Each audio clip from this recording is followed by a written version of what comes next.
All right, joining me now to talk about this, Republican Congressman Mac Thornberry of Texas, the chairman of the House Armed Services Committee, which will hold a hearing on the U.S. strategy on ISIS and the Middle East in just an hour. Congressman, thanks for joining me. I appreciate it. You're welcome.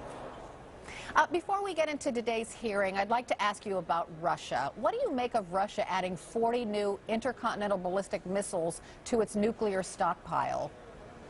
Well, I think it's consistent with what Putin has done before. It is to try to escalate and intimidate us from standing up with NATO allies. So I think it's perfectly consistent. The only thing, and Churchill said this back right after World War II, the thing that Russia respects the most is strength, particularly military strength. He has sensed weakness from the West, and he's going to keep pushing and making these intimidating gestures until he sees something different.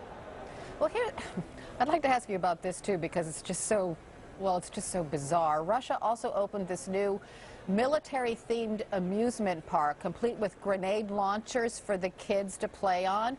A second park is reportedly being built in Crimea by a pro-Putin biker gang. What do you make of that?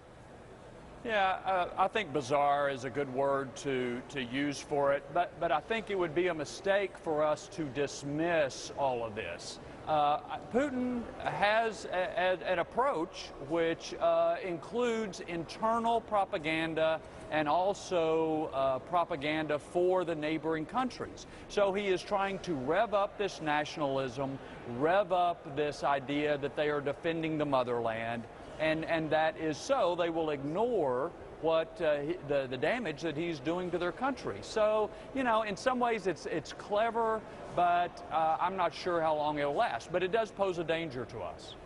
What should the United States do, if anything?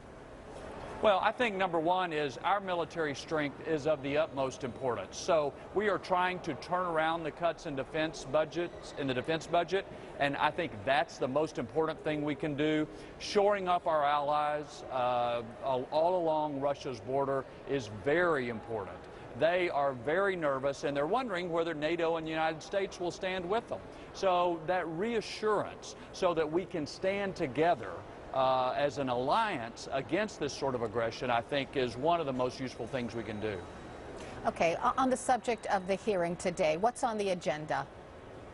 Mideast strategy. So we've got the Secretary of Defense, the Chairman of the Joint Chiefs, to come and discuss with us the administration's military strategy for the Middle East. It's not just about ISIS, although that will obviously be a key topic, but it's about how all the pieces fit together with Iran and Syria, the chaos in Yemen, the threats to Israel. All of these things are deteriorating, and it's not up to the Pentagon to fix everything, but they're a key component, and so we want to know how they're going to do that. Okay, so you want a clear strategy laid out, and when you say put all the pieces together, I think that's what you had in mind. Yeah, no, that's exactly right. You know, the president has said he didn't have a complete strategy for defeating ISIS, but that's only one part of what's happening in the Middle East. So our question before the secretary and the chairman is give us the military strategy for dealing with this multitude of chaotic situations that are engulfing the Middle East and inevitably us. Congressman Mac Thornberry, thank you so much. I appreciate you being with me this morning. Thanks for having me.